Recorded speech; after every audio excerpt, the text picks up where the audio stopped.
Hello, I'm Jessica. I'm an e-learning specialist and I'm here to show you how to make a profit volume graph in Excel. All right, so first we're going to go to the Insert tab and insert a chart. For this particular chart, I find that a line chart works best. Move that out of the way. And we're going to select our data, add, give it a name. So we're going to say rooms booked. Enter the value. So we're just going to capture this column here. And then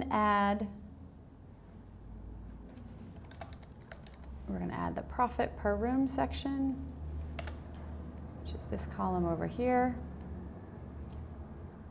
Okay.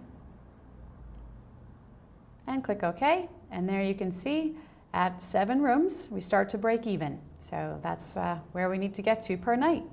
I hope this helps. Hope you understand how to make a profit volume chart, and good luck. Thanks a lot.